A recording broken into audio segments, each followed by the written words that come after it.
Bismillahirrahmanirrahim. Qala faman rabbukuma ya Musa. Qala rabbuna alladhi a'ta kulla shay'in khalqahu thumma hada. وقال تعالى في شان حبيبه الكريم إن الله وملائكته يصلون على النبي يا أيها الذين آمنوا صلوا عليه وسلموا تسليما. জবান খুলে পড়ুন আল্লাহুম্মা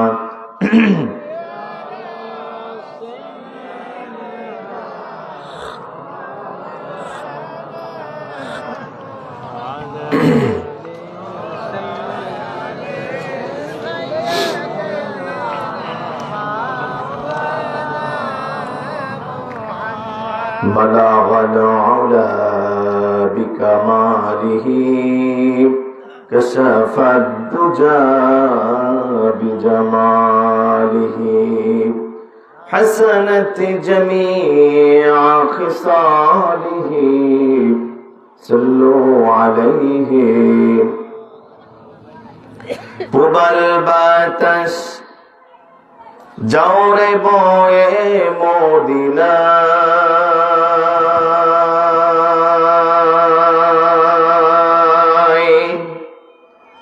প্রবল বাতাস জোরে বয়ে মদিনায় ওদের সালাম পৌঁছায়া দাও রওয়াজায় বলাগল উলা বিকমালিহি কাশাফাদ দুজা বিজামালিহি হাসানাত জামিআ খিসালিহি সাল্লু আলাইহি। আলহামদুলিল্লাহ। আমাদের সবার প্রিয় একবারপুর খিয়ারপাড়া যুব সমাজের উদ্যোগে আয়োজিত আজকের এই তৃতীয় বার্ষিক ইসালে সওয়াব ও তাফসীরুল কোরআন মাহফিলের শ্রদ্ধাভাজন সম্মানিত সভাপতি, আমার উস্তাদ, আমার শিক্ষক, আমার আসলে অনেক কাছের একজন মানুষ। আপনারা সবাই জানেন যে অনেক গরিব পরিবার থেকে আমি বড় হয়েছি।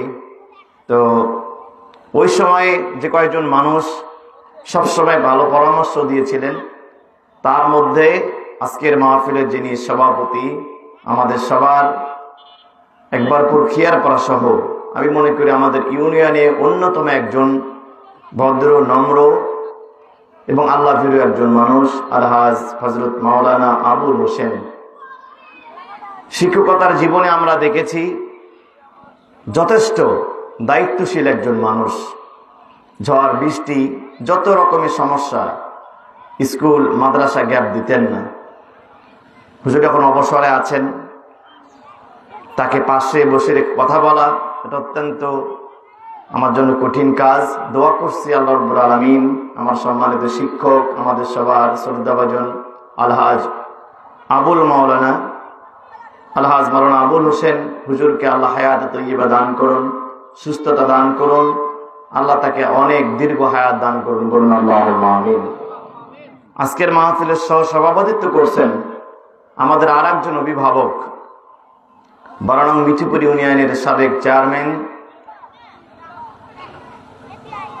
যিনি আল্লাহর ঘর তওয়াফ করেছেন, আলহাজ আবুল হোসেন।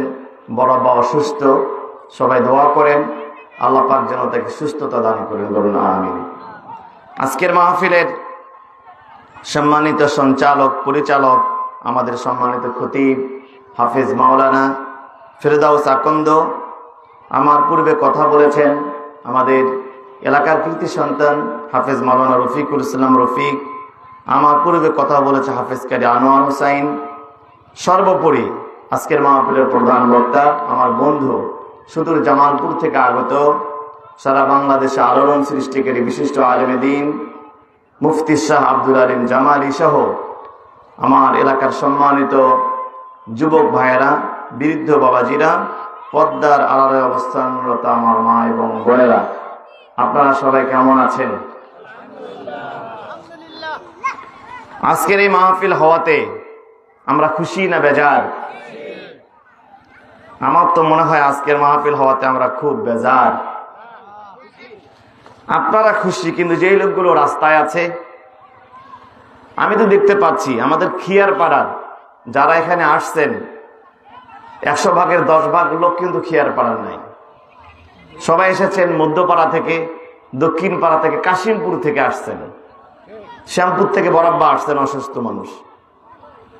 তো যারা আসতেছেন না, যারা রাস্তায় আড্ডা দিচ্ছেন, বিশৃঙ্খলা করতেছেন, ঘরে আছেন, ঘুমাচ্ছেন, আমি তাদেরকে বলি আগামীকাল আপনারা চাইলেও এই মানুষগুলোকে এখানে পাবেন।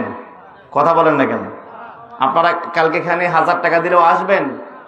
আমাদের এরকম সম্মানিত আলেমদেরকে এখানে পাবেন?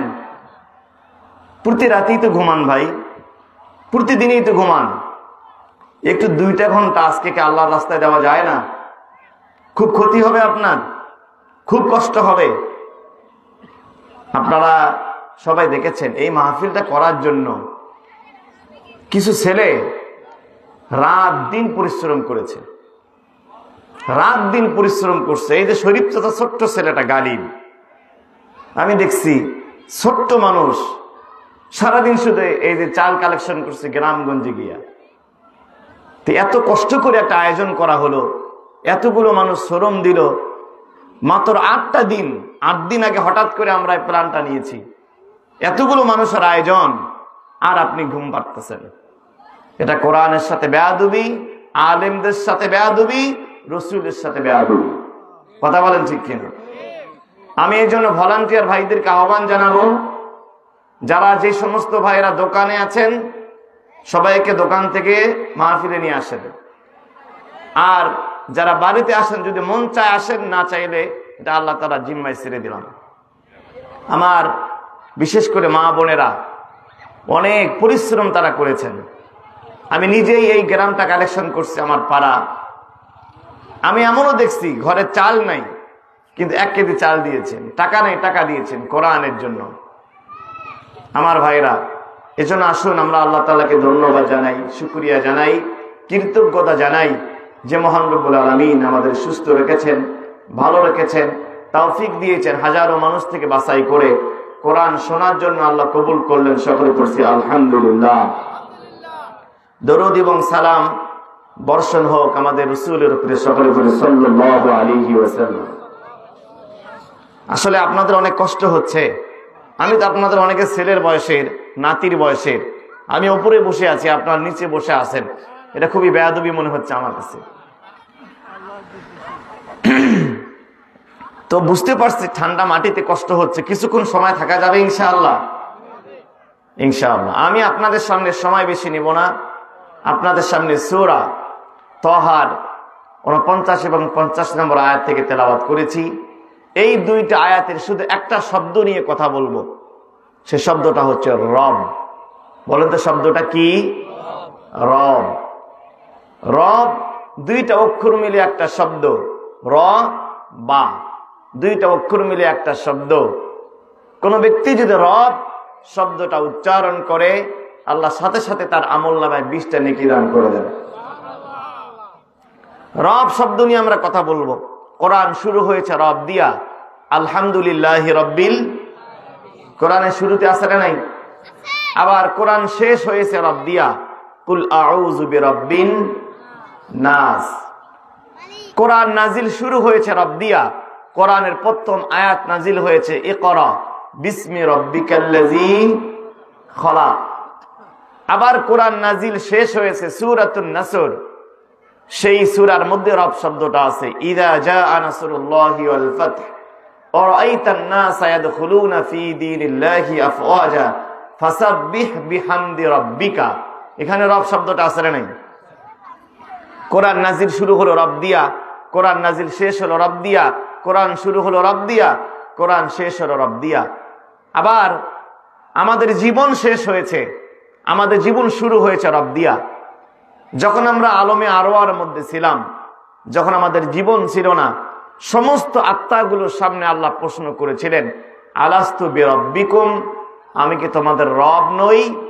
আমরা সবাই বলেছিলাম ক্বালু বালা, হ্যাঁ অবশ্যই আপনি আমাদের রব। জীবন শুরু হলো কি দিয়া? সবাই কথা বলেন না কেন? আবার যেই দিন আপনার জীবনের সন্ধ্যা নেমে আসবে, যেদিন মসজিদের মাইক থেকে বলা হবে শরীফুল ইসলাম আর দুনিয়াতে না ইন্তেকাল করেছে, ওই দিন আজকে রাত 10টায় যদি আমি মারা যাই, আগামীকাল রাত 10টার আগেই আমি কি আর দুনিয়ায় থাকবো? কথা বলেন না কেন? তখন আমাকে বলা হবে লাশ। লাশ আরবি শব্দ। আমি যদি সাপোজ ঢাকায় গেলাম শরীফুল হয়ে, ঢাকায় মারা যাওয়ার পর যখন আমার লাশটা বাড়িতে নিয়ে আসা হবে, তখন কিন্তু আর শরীফুল বলা হবে না, বলা হবে কি নিয়ে আসতেছে? লাশ নিয়ে আসতেছে। লাশ আরবি শব্দ। লা মানে নাই। এখানে অনেক ওলামায়ে কেরাম আছেন, অনেক শিক্ষক এখানে আছেন, মাদ্রাসার শিক্ষক। লা মানে নাই, শাইউন মানে কিছুই। তার দুনিয়াতে আর কিছুই। চোখ আছে আর চোখের আলো নাই, হাত আছে হাতের শক্তি নাই, কান আছে কানের শ্রবণ শক্তি নাই। লা শাইউন, সব শেষ হয়ে গেছে। রাসূল বলেন, তোমার পরিবারের লোকজন যখন তোমাকে সাদা কাফনে পেঁচাইয়া চকলেটের মতো 2টা পেঁয়াজ দেবে, মাথার দিকে একটা, পায়ের দিকে আর একটা, পেঁয়াজ দিয়ে যখন কবরে রেখে তোমার ছেলে চলে যাচ্ছে, তোমার ভাই চলে যাচ্ছে, তোমার বন্ধু বান্ধব আপন আপন বাড়িতে চলে যাচ্ছে, প্রচন্ড শীতের রাত, মাত্র 3খানা অথবা 5খানা কাপড় দিয়ে তোমাকে রেখে আসা হয়েছে ঠান্ডা মাটিতে। রাসূল বলেন, তোমার আত্মীয় স্বজন পরিবারের লোকগুলো 40 কদম যেতে না যেতেই তুমি যে জুতা পরে যাচ্ছ, ইন্নাহু কোরআন ইয়ালিহিম, কবরে শায়িত ব্যক্তিটা তার ছেলের পায়ের, তার পরিবারের পায়ের যে জুতার শব্দ হচ্ছে, জুতার খটখট আওয়াজটাও সে কবর থেকে শুনতে পায়। রাসূল বলেন 40 কদম লোকগুলো চলে গেছে, আতাহু মালাকান, 2জন ফেরেশতা চলে আসছে 40 কদম যেতে না যেতেই। এরা কেমন ফেরেশতা? আসওয়াদান, এদের গায়ের রং মিশমিশে কালো। সাউদুন মানে কালো, আসওয়াদ সবথেকে কালো।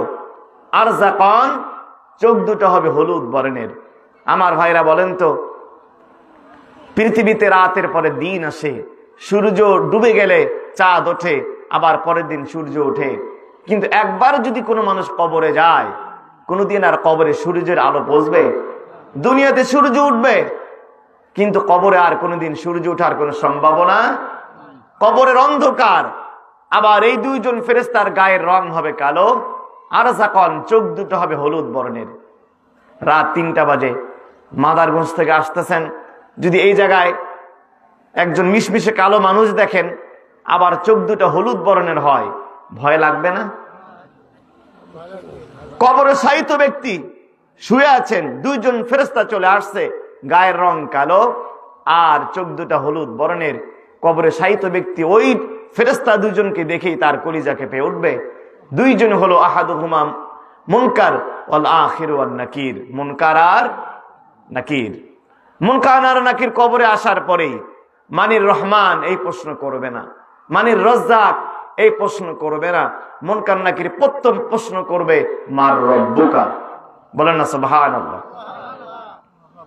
এবার বলেন তো, জীবন শুরু হয়েছে কি দিয়া? আবার জীবনের সর্বশেষ কবরে যাওয়ার পর প্রথম প্রশ্ন কি দিয়া? রব দিয়া। তার মানে কোরআনের শুরু রব দিয়া, কোরআনের শেষ রব দিয়া, জীবনের শুরু রব দিয়া, আবার জীবনের শেষও। আমার মুসলমান ভাইয়েরা, শুধু তাই নয়, একজন মুসলমান যারা দৈনিক 5 ওয়াক্ত নামাজ আদায় করে, দৈনিক যারা 5 ওয়াক্ত নামাজ আদায় করে, দৈনিক একজন মুসলমান 352 বার রব শব্দটা উচ্চারণ করে। সুবহানাল্লাহ বলবেন না? নামাজের জায়গায় জায়গায় রব শব্দ আছে। আমরা রুকুর মধ্যে যাওয়ার পরে পাঠ করি সুবহান রাব্বিয়াল আযীম, আর সিজদায় যাওয়ার পরে সুবহান রাব্বিয়াল আ'লা। রুকু থেকে যখন উঠি সামি আল্লাহু লিমান হামিদা রব্বানা লাকাল হামদ। শুধুমাত্র সূরা রহমানের মধ্যে একবার নয়, 2 বার নয়, আল্লাহ রাব্বুল আলামিন 33 বার রব শব্দটা উচ্চারণ করেছেন। আল্লাহ রাব্বুল আলামিন বলেন ফাবি আইয়ি আলা'i রাব্বিকুমা তুকাযযিবান। বলেন আল্লাহু আকবার। আমার সম্মানিত গ্রামবাসী, আমার মা বোনেরা, একটু কান খাড়া করে শুনেন। কোরআনুল কারীম শুরু হলো রব দিয়া, কোরআন শেষ হলো রব দিয়া, জীবন শুরু হলো রব দিয়া, আবার জীবন শেষ হলো রব দিয়া। শুধুমাত্র কোরআনুল কারীমে রব শব্দটা একবার নয়, 2 বার নয়, আল্লাহ রাব্বুল আলামিন 900 বার রব শব্দটা ব্যবহার করেছেন। কেন এত রবের আলোচনা? কেন রব নিয়ে এত কথা আল্লাহ বললেন? রবের কেন এত আলোচনা? রব কাকে বলা হয়? উলামায়ে কেরাম তাফসীর করেছেন তারবিয়াতুশ শাইই ইলা কামালিহি শাইয়ান ফাশাইয়ান। বিশ্বনবী জনাবে মুহাম্মদ রাসূলুল্লাহর হাদিস থেকে মুহাদ্দিসিন কেরাম ব্যাখ্যা করেছেন রব কাকে বলা হয়। রব তাকে বলা হয় নমুনা ছাড়া, কোন ধরনের কোন স্ট্রাকচার ছাড়া, কাঠামো ছাড়া, অস্তিত্ব ছাড়া যিনি সৃষ্টি করেন তিনি হলেন রব। আরো ব্যাখ্যা করেছেন তামাম মাখলুকাতের জন্য যখন যেটা যেভাবে প্রয়োজন, খুব ভালো করে বোঝেন, যখন যেটা যেভাবে প্রয়োজন চাওয়ার আগে যিনি দিয়ে থাকেন তিনি হলেন রব। বান্দার জন্য যখন যেটা যেভাবে প্রয়োজন চাওয়ার আগে যিনি দেন তিনি কে? তিনি রব। পৃথিবীর মানুষ তো না চাইলে কেউ কিছু দেয়? কথা বলেন না কেন? নিজের মাও কিন্তু সন্তান না চাইলে দুধ, সরকারও দেয় না। আমাদের সূর্য সন্তানেরা, জুলাই বিপ্লবের শহীদেরা, তারা বলেছিল চেয়েছিলাম অধিকার, হয়ে গেলাম রাজাকার। কথা বলেন ঠিক কিনা? এরা কিন্তু প্রত্যবে লেডি ফেরাউন খুনি হাসিনার পদত্যাগ চায় নাই। তারা বলেছিল মেধার ভিত্তিতে আমাকে চাকরি দেন। সরকার বলল তোমরা রাজাকারের বাচ্চা। সরকারের উচিত ছিল মেধাবী সন্তানদেরকে মেধার ভিত্তিতে নিয়োগ দেওয়া, তা না করে আমার নিরীহ ছাত্র জনতার বুকের উপরে তারা গুলি চালিয়েছিল। তার মানে পৃথিবীর কেউ চাইলে দেয় না, অনেকে চাইলেও দিতে চায় না। আল্লাহ রাব্বুল আলামিন এমন আপনার আমার এমন মাবুদ যিনি চাওয়ার আগে বান্দাকে দিয়ে থাকেন। আমার ভাইয়েরা, কিভাবে তিনি দেন? বিজ্ঞানীরা বলছেন এই যে আপনি নাক দিয়ে নিঃশ্বাস নিচ্ছেন, একজন মানুষ প্রতি মিনিটে 72 বার নিঃশ্বাস ছাড়তেছে এবং গ্রহণ করতেছে। মিনিটে কতবার? এই জায়গায় হাত দিয়ে দেখেন, আপনি মিনিটে 72 বার অক্সিজেন নিচ্ছেন, আবার কার্বন ডাই অক্সাইড ত্যাগ করে দিচ্ছেন। বিজ্ঞানীরা বলে একজন মানুষ দৈনিক প্রায় 550 লিটার অক্সিজেন গ্রহণ করে বাতাস থেকে। বলুন তো একজন মানুষ কত লিটার অক্সিজেন গ্রহণ করে? 550 লিটার। 550 লিটার অক্সিজেন যদি আপনি হসপিটাল থেকে কিনতে যান, রংপুর মেডিকেল কলেজ থেকে কিনতে যান, আপনার অন্তত 66,000 টাকা খরচ হবে একদিনেই। আল্লাহু আকবার বলবেন না? একদিনেই শুধুমাত্র বিনামূল্যে যে বাতাসটা নাক দিয়ে আপনি নিচ্ছেন তার মূল্য কত? 66,000 টাকা। এটা কয়জনের? একজনের। আপনার পরিবারে আপনার স্ত্রী আছে, আপনার সন্তান আছে, আপনার মেয়ে আছে, নাতিপুতি আছে। যদি মনে করেন আপনার পরিবারে 10 জন সদস্য, 10 দিয়ে 66,000-কে গুণ করেন, দৈনিক কয়েক লক্ষ টাকা লাগতো শুধু অক্সিজেন কিনতেই। কত টাকার মালিক হয়েছেন আপনি? কিসের অহংকার আপনার? কিসের ক্ষমতার গরম দেখান? যাদের গরমের মধ্যে এলাকায় থাকা যেত না, মানুষকে মিথ্যা মামলা দিয়ে হয়রানি করেছিলেন, তারা আজকে বাড়িতে থাকতে পারছে না। কথা বলেন ঠিক কিনা? আমার ভাইরা, আল্লাহ হচ্ছেন রব, বিনা মূল্যে তিনি দিচ্ছেন। রবের 4টা অর্থ। বলেন তো রবের কয়টা অর্থ? আপনাদেরকে মনোযোগ আছে? আমার কথা বুঝতে পারতেছেন? রবের 4টা অর্থ। 1 নম্বর অর্থ হলো রব তাকে বলা হয় যিনি সৃষ্টি করেন, যিনি সৃষ্টিকর্তা তাকে রব বলা হয়। সূরা মুমিনুনে আল্লাহ পাক বলেন, ওয়ালাকাদ খালাকনাল ইনসানা মিন সুলালাতিন মিন তিন। বলেন আল্লাহু আকবার। আল্লাহ তাআলা বলেন, বান্দা আমি তোমাকে মাটির নির্যাস থেকে সৃষ্টি করেছি, আমি তোমাকে মাটি থেকে সৃষ্টি করেছি। আল্লাহ রাব্বুল আলামিনের 3 প্রকারের সৃষ্টি। মানুষকে আল্লাহ সৃষ্টি করেছেন মাটি থেকে, ফেরেশতাকে সৃষ্টি করেছেন নূর থেকে, আর শয়তানকে আল্লাহ রাব্বুল আলামিন জিনকে সৃষ্টি করেছেন আগুন থেকে। মানুষ মাটির তৈরি, ফেরেশতা নূরের তৈরি, আর জিন আগুনের তৈরি। আমাদের প্রত্যেকটা মানুষের শরীরের মধ্যে 8টা পদার্থ আছে। 8টার মধ্যে 4টা দুনিয়া থেকে পাওয়া যায়। আমাদের শরীরে আগুন আছে, মাটি আছে, পানি আছে, বাতাস আছে। এই 4টা আল্লাহ জমিন থেকে দিয়েছেন, আর 4টা জিনিস আল্লাহ নিজে তার আসমান থেকে দিয়েছেন। বলেন সুবহানাল্লাহ। আসমান থেকে দিয়েছেন 4টা, রূহ, নফসে আম্মারা, নফসে মুতমাইন্না, নফসে লাওয়ামা। এই হলো 4টা। জমিন থেকে 4টা, আর আল্লাহ দিয়েছেন 4টা। মোট হয় কয়টা? 8টা পদার্থ আপনার আমার শরীরে আছে। আমাদের শরীরে মাটি আছে, আমাদের শরীরে আগুনও আছে। বলতে পারেন ভাই আগুন কোথায় আছে? আমাদের শরীরে কি আগুন দেখা যায়? কথা বলেন না কেন সবাই? আগুন দেখা যায় না, তাহলে আগুন কোথায় আছে? মনে করেন আজ থেকে 20 বছর আগে মাদারগঞ্জ হাট থেকে ইলিশ মাছ নিয়ে আসছেন, স্ত্রীকে বলছেন ফ্রিজ নাই, ইলিশ মাছটাকে 7 দিন গরম করে জাল দিয়ে রাখতে হবে। এরকম আগে রাখা হতো কি হতো না? ইলিশ মাছটাকে 7 দিন জাল দেওয়া হলো। ইলিশ মাছের শরীরের চামড়া পোড়া যায়, উপরের অংশটা পোড়া যায়, কিন্তু ইলিশ মাছের কাটা কি পোড়া যায়? দুনিয়ার আগুন 7 দিন তাকে জাল দিল, 7 দিন গরম করার পর তার ভিতরের কাটা কিন্তু আগুন পোড়াতে পারে না। এবার আমরা যখন মাছ খাই, মাছ খাওয়ার সময় গলার মধ্যে কাটা আটকায় কি আটকায় না? আল্লাহ রাব্বুল আলামিন এই কাটাকে চেক করার জন্য কয়েকটা দারোয়ান রেখেছেন। আল্লাহ হাত দিয়েছেন, হাত দিয়ে যেন আমরা কাটাটা দূরে সরিয়ে রাখি। অনেক সময় হাত কিন্তু টের পায় না। আর পরে আল্লাহ রাব্বুল আলামিন জিহ্বা দিয়েছেন, হাত টের পায় না। জিহ্বার মধ্যে গেলে কাটাটা বোঝা যায় কি যায় না? এই যে জিহ্বা আল্লাহ রাব্বুল আলামিন আপনাকে আমাকে দিয়েছেন। দৈনন্দিন আমরা কয় প্রকারের খাবার খাই? মাছ, গোস্ত, ডিম, শাক, সবজি, আলু, বেগুন, পটল, 10 থেকে 20 প্রকারের বেশি কি হবে নাকি? কিন্তু আল্লাহ রাব্বুল আলামিন মানুষের জিহ্বার মধ্যে একটা জিহ্বা দিয়া 10,000 প্রকারের খাবারের স্বাদ নেওয়ার মতো যোগ্যতা আল্লাহ জিহ্বায় দান করেছেন। হাত টের পেল না, জিহ্বাও কাটা টের পেল না।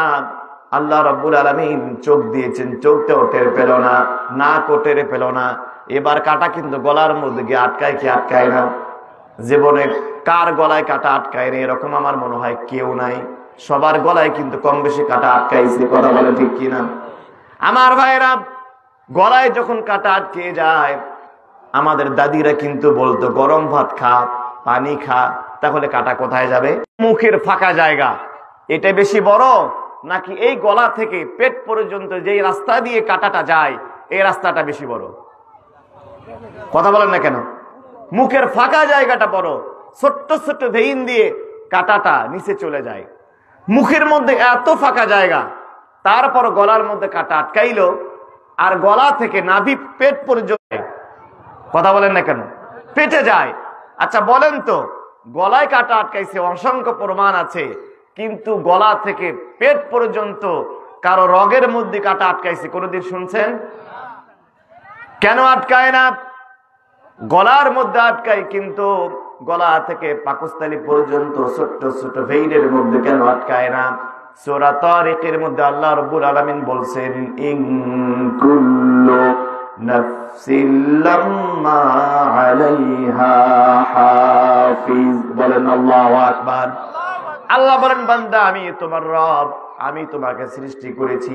তুমি যখন খাবারটা চিবানোর পরে যখন খাবারটা চিবাও, খাবারটা যখন তুমি জিহ্বা থেকে গলার মধ্যে থেকে তুমি বের করে দাও, একজন ফেরেশতা ওই খাবারটা হাতের মুঠোয় নিয়ে তোমার পেটের মধ্যে পৌঁছায় দেয়।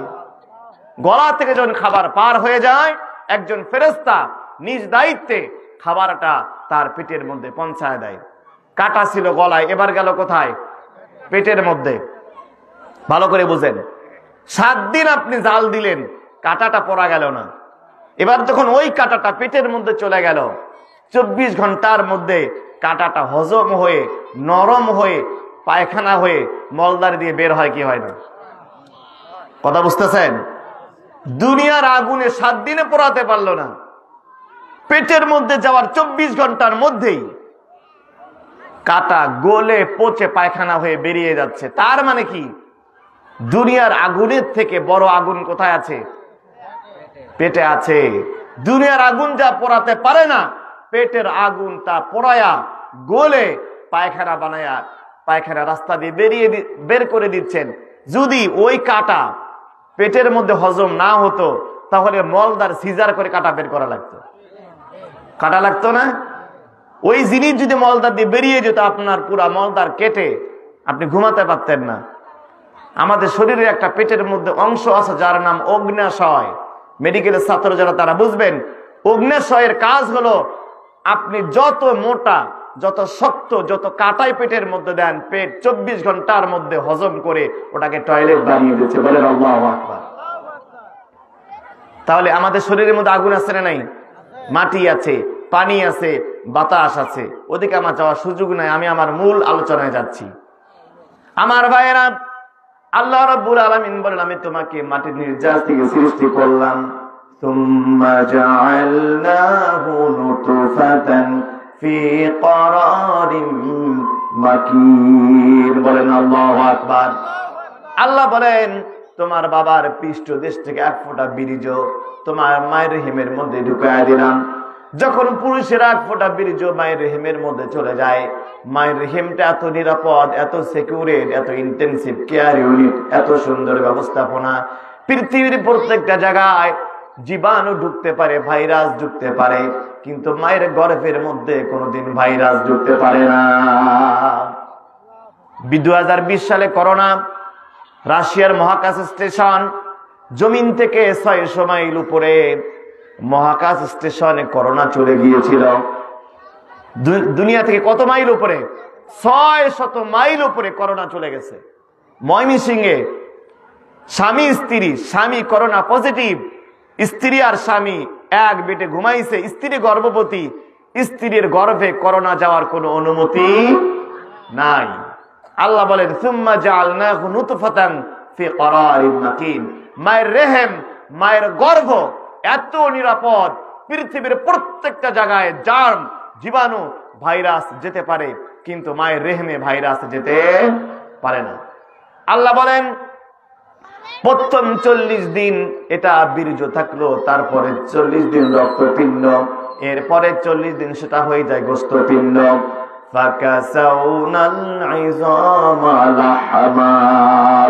আল্লাহ বলেন, প্রথম 40 দিন বীর্য, তারপরে 40 দিন রক্ত, তারপরে 40 দিন গোশতপিণ্ড। যখন একজন ছোট্ট বান্দা 340 যখন তার মায়ের পেটে পার হয়ে যায়, আল্লাহ ছোট্ট বান্দার ছোট্ট ছোট্ট হাড্ডি তৈরি করে ওই বান্দার শরীরের উপরে সুন্দর চামড়া বিছায় দেন। সুবহানাল্লাহ বলবেন না? সন্তানের বয়স যখন পেটের মধ্যে 340 120 দিন 4 মাস হয়ে যায়, আল্লাহ ওই মায়ের পেটের মধ্যে একজন ফেরেশতা পাঠিয়ে দেন।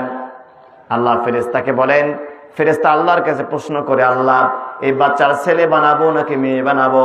এটা ফর্সা হবে নাকি কালো হবে? উঁচু হবে নাকি লম্বা হবে? কেমন সন্তান বানাবো?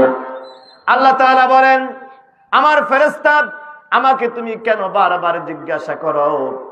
পৃথিবীর প্রত্যেকটা মানুষের ফটোকপি আমি আল্লাহ লাউহে মাহফুজে রেখে দিয়েছি। লাউহে মাহফুজে যেমন রাখা আছে তেমন দেখে দেখে তোমরা তার মায়ের পেটে তাকে বানিয়ে দাও। আমাদের সবার ফটোকপি আছে কোথায়? লাউহে মাহফুজে। তাকে ছেলে অথবা মেয়ে বানানো হয়। আল্লাহ রাব্বুল আলামিন বলেন, আমার ছোট্ট বান্দা তৈরি করেছে পেটের মধ্যে, এবার তার কপালের মধ্যে ছোট্ট করে 4টা জিনিস লিখে দাও। আমার ভাইয়েরা, সন্তান আমরা যখন মায়ের পেটে, আমাদের বয়স যখন 4 মাস হয়েছিল, 120 দিন হয়েছিল, আমাদের সবার কপালের মধ্যে আল্লাহ 4টা জিনিস লিখে দিয়েছেন। বলেন তো কয়টা? জোরে বলতে হবে, কয়টা? বিরক্ত হচ্ছেন নাকি আপনারা? এই যে এই বাচ্চাগুলোকে ডিস্টার্ব করতেছে, এগুলো একটু থামান তো। ওদের বসা রাখেন, না হলে একটু আলাদা রাখার ব্যবস্থা করেন। আমার মা বোনেরা খেয়াল করেন, 3:40 যখন হয়ে যায়, একজন ফেরেশতা মায়ের গর্ভের মধ্যে চলে আসে। আল্লাহ বলেন, ওই বান্দার কপালের মধ্যে 4টা জিনিস লিখে দাও। 1 নাম্বার হলো আজালুহু, ওই বান্দার মৃত্যুর তারিখ, সে কখন মারা যাবে, কয় সালে মারা যাবে, কোন দিনে মারা যাবে, তার মৃত্যুর তারিখ তার কপালের মধ্যে লিখে দাও। আমার ভাইয়েরা, এখনো কিন্তু জীবন দেওয়া হয় নাই, শুধুমাত্র বডি তৈরি হয়েছে। এখনো সন্তানের মধ্যে রূহ ঢুকে দেওয়া হয় নাই, মাত্র তার স্ট্রাকচার তৈরি হয়েছে, তার বডি তৈরি হয়েছে। জীবন দেওয়ার আগে মৃত্যু কপালে লিখে দেওয়া হলো। আল্লাহ এই জন্য সূরা মুলকে বলছেন, আল্লাযী খালাকাল মাউতা ওয়াল হায়াতা লিয়াবলুয়াকুম আইয়ুকুম আহসানু আমালা ওয়া হুয়াল আজিজুল গফুর। আল্লাহ বলেন, আল্লাযী খালাকাল মাউতা, যিনি সৃষ্টি করেছেন মৃত্যু, ওয়াল হায়াতা, আগে সৃষ্টি করেছেন কি? সবাই কথা বলে না, আমার সাথে রাগ করছেন কি আপনারা? এমনি মানুষজন কম, একটু উত্তর না দিলে বয়ান করা কঠিন হয়ে যাবে। আগে কি সৃষ্টি করা হয়েছে? মৃত্যু। যখন আপনার আমার বয়স মায়ের পেটে 3:40, এখনো রূহ ঢুকে দেওয়া হয় নাই, আল্লাহ রাব্বুল আলামিন জীবন দেওয়ার আগে কপালের মধ্যে প্রথম কি লিখলেন? মৃত্যু লিখলেন। এর জন্য মৃত্যু হচ্ছে the death is the beginning of life. মৃত্যুই জীবনের শুরু, মৃত্যুই জীবনের সব কিছু। ইমাম গাজ্জালী রহমতুল্লাহ আলাইহি বলছেন, মানুষের পরকালের জীবনটা কত লম্বা হবে। ইমাম গাজ্জালী বলেন, এই পৃথিবীর তামাম আসমান আর জমিনের ফাঁকা জায়গাটা যদি সরিষার দানা দিয়ে ভরে দেওয়া যায়, তামাম আসমান জমিনের ফাঁকা জায়গা সরিষার দানা দিয়ে ভরে দেওয়া যায়, বলেন তো কতগুলো দানা ধরবে? পৃথিবীর কোনো কম্পিউটার হিসাব করতে পারবে? সারা দুনিয়া বাদ দিলাম, এই যে আমাদের সামিয়ানাটা যতটুকু জায়গা, এই জায়গাটা যদি সরিষার দানা দিয়ে ভরে দেওয়া যায়, কতগুলো দানা ধরবে? পৃথিবীর কোনো কম্পিউটার এটা হিসাব করার যোগ্যতা রাখে না, নাই। ইমাম গাজ্জালী বলেন, তামাম আসমান আর জমিনের পুরা ফাঁকা জায়গাটা সরিষার দানা দিয়ে ভরে দেওয়া হয়েছে। 70 বছর পর একটা পাখি আসছে, একটা দানা নিয়ে গেছে, আবার 70 বছর পর এসে আর একটা দানা নিয়ে গেছে, আবার 70 বছর পর এসে আর একটা দানা নিয়ে গেছে। বলেন তো এই সরিষার দানাগুলো কোনো না কোনো একদিন, যত হাজার কোটি বছর পরে হোক, দানাগুলো একদিন না একদিন শেষ হবে কি হবে না? ইমাম গাজ্জালী বলেন, এই পৃথিবীর সরিষার দানাগুলো একদিন শেষ হবে, মানুষের পরকালীন জীবন কোনোদিন শেষ হবে না। আমার ভাই, এই জন্য আমি যখন শহরে যাই, আমি রংপুরে একটা মসজিদে জুমার নামাজ পড়াই, বড় বড় বাড়িগুলো দেখে আমার বড় অবাক লাগে, কতটা বোকা আমরা। নিজের মাথার ঘাম পায়ে ফেলে বাড়ি করতেছি, গাড়ি করতেছি, 10 তলা থেকে 20 তলা করছি, 1 বিঘা জমিন থেকে 2 বিঘা করতেছি, অথচ কতটা বোকা। আপনারা দেখবেন শহরে যখন কোনো বিল্ডিং তৈরি করা হয়, বিল্ডিং এর পাশে কিন্তু একটা টিনের ঘর তৈরি করা হয় মিস্ত্রি থাকার জন্য। দেখেন নাই? কথা বলেন না কেন? মিস্ত্রি থাকার জন্য টিনের ঘর কোনো মতো তৈরি করা হয় 1-1.5 মাসের জন্য। কোনো ব্যক্তি যদি ওই বিল্ডিংটা রং না করে, টাইলস না করে, এই টিনের ঘরের মধ্যে রং করে, টাইলস করে, মোজাইক করে, মানুষ তাকে পাগল বলবে না? বলবে, মিয়া কয়দিন পরে তোমার তো বিল্ডিং উঠতেছে, তুমি টিনের ঘরে কেন তুমি রং করতেছো? এটা তো ভেঙে ফেলবা। ঠিক একইভাবে আমরা তামাম সবাই দুনিয়ার পাগল। আসলে আপনার ঘর তো খিয়ার পাড়ার এই আপনার ইটের ঘর নয়, আপনার আসল জায়গা তো 2 তলা বিল্ডিং নয়। মাত্র কিছুদিন আপনি এখানে থাকবেন, আপনার ঘর, আপনার জান্নাত তৈরি হচ্ছে কবরের মধ্যে। আমার ভাইরা, এই জন্য আমাদের জীবন শুরু হওয়ার আগেই কপালের মধ্যে কি লিখে দেওয়া হলো? মৃত্যু। আল্লাহ বলেন 2 নাম্বার লিখে দাও আমালুহু, ওর আমলটা রেখে দাও। 3 নাম্বার আল্লাহ রাব্বুল আলামিন ফেরেশতাকে বলেন ওর মায়ের পেটের মধ্যে এখনো আছে, ওর 3 নাম্বার রিজকুহু, তার রিজিকটা রেখে দাও। আমার বান্দা বান্দি দুনিয়াতে যাওয়ার পরে কত কেজি গোশত খাবে, কত কেজি মাছ খাবে, কত লিটার পানি পান করবে, কত হাজার মন চাউলের ভাত খাবে, ওর কপালের মধ্যে সেটা লিখে দাও। আমার ভাইরা, রাসূল এই জন্য হাদিসের মধ্যে বলেন ইন্না নাফসান লাম তামুত হাত্তা তাস্তাকমিলা রিজকাহা, একজন মানুষ ততক্ষণ মারা যাবে না যতক্ষণ তার রিজিক দুনিয়াতে বর্তমান বাকি থাকবে। যতক্ষণ রিজিক থাকবে ততক্ষণ আপনি মারা যাবেন না। আর যেদিন রিজিক শেষ হবে সেদিন আর দুনিয়াতে 1 সেকেন্ড বাঁচতেও। আপনারা দেখবেন শেষ বয়সে গিয়ে কিছু মানুষ টানা 1 মাস 2 মাস কোনো খাবার খেতে পারে না, শুধু পানি খেয়ে থাকে। এরকম দেখেন নাই আপনারা? এর কারণটা কি? এর কারণ হলো তার যে বরাদ্দটা ছিল, ভাতের বাজেটটা ছিল, সে আগে খেয়ে শেষ করছে অথবা অপচয় করে ফেলে দিয়েছে। কথা বলেন ঠিক কি না? এর জন্য খাবার অপচয় করা মারাত্মক অপরাধ।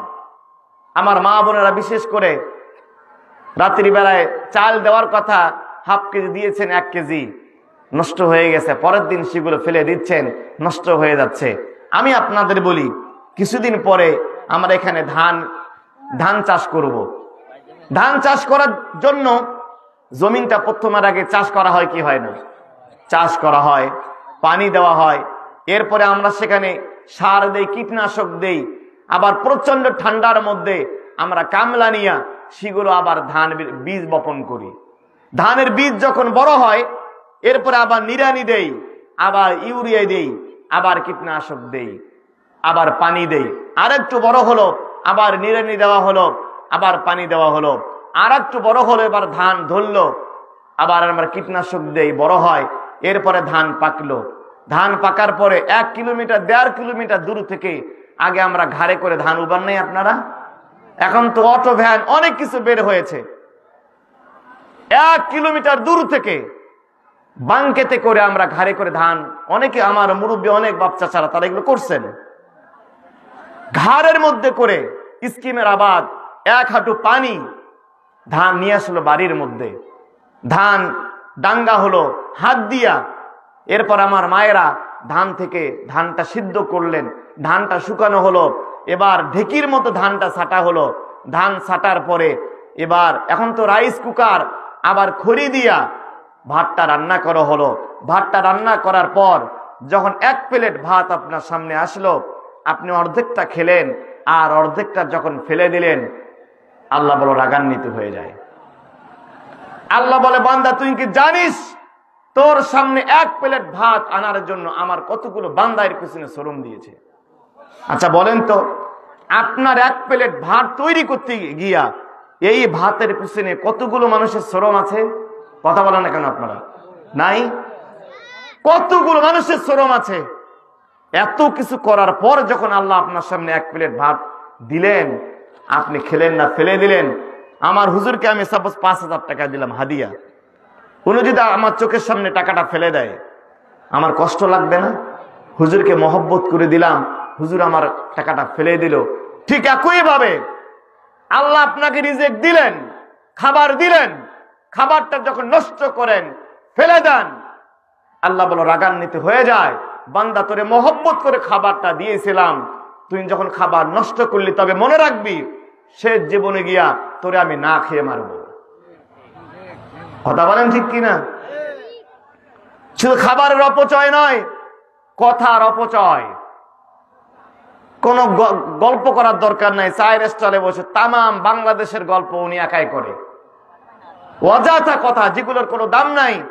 এর কারণে শেষ বয়সে অনেক মানুষ বোবা হয়ে যায়। তার কারণ যতগুলো কথা বলার কথা ছিল সে আগে কি করছে? বলে ফেলছে, তার কথার বরাদ্দ শেষ। আমার কথা কি আপনারা বুঝতেছেন?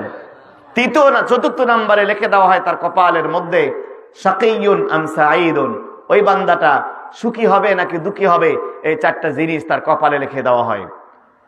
ফেরেশতা এবার আল্লাহকে বলে, আল্লাহ চারটা জিনিস আমি বান্দার কপালের মধ্যে লিখে দিলাম, আর কোন বা কাজ বাকি আছে? আল্লাহ রাব্বুল আলামিন বলেন, আর একটা কাজ এখনো বাকি আছে। ওই বান্দাকে এখনো রূহ ঢুকে দেওয়া হয় নাই। ওই বান্দার নাভির সাথে তার কবরস্থানের একটু মাটি তার নাভির সাথে মিশায় দাও। আপনাকে এখনো জীবন দেওয়া হয় নাই, আপনার বয়স 43, তার মানে 120 দিন আপনার নাভির সাথে কবরস্থানের মাটি আল্লাহ মিশায় দিলেন। এই জন্য মাটি দেওয়ার সময় আমরা একটা দোয়া পাঠ করি, কোরআনের আয়াত, সবাই আমার সাথে পড়েন, মিনহা খলাকনাকুম। আপনারা সবাই পড়তেছেন না, কোনো পড়লে কি গুনাহ হবে? সবাই পড়েন, মিনহা খলাকনাকুম ওয়া ফিহা নুঈদুকুম ওয়া মিনহা নুখরিজুকুম তারাতান উখরা। আল্লাহ বলেন, বান্দা তোমার নাভির সাথে আমি কবরস্থানের মাটি মিশিয়ে দিয়েছি। হিন্দুরা অনেকে মনে করে চিতার মধ্যে পুড়িয়ে ফেললে মুনকার নাকিরও ধরতে পারবে না, তাদের কবরে আযাব হবে না, তারা স্বর্গে চলে যায়। এরকম মিথ্যা ধারণা হিন্দু ভাইদের মধ্যে আসলে নাই। আমি তাদেরকে বলতে চাই, আপনি যতই লাশটা পুড়িয়ে ফেলেন, পানির মধ্যে ফেলে দেন, বিমান দুর্ঘটনায় মারা যাক, তার অস্তিত্ব না থাক, আগুনের মধ্যে পুরো লাশটা আপনি পোড়াতে পারবেন। নাভির সাথে যে কবরস্থানের মাটিটুকু মিশানো আছে, দুনিয়ার কোন আগুন ওটা পোড়াতে পারে না। ওই নাভির অংশটা যে জায়গায় পড়ে যায়, ওইটাই আল্লাহ রাব্বুল আলামিন তার জন্য কবর বানিয়ে দেন। কোন মানুষকে যদি বাঘে খেয়ে ফেলে, তার কবর কোথায়? বাঘে যখন কোনো মানুষকে খেয়ে ফেলে, বাঘ পুরা মানুষটাকে হজম করতে পারে, হাড্ডি হজম করতে পারে।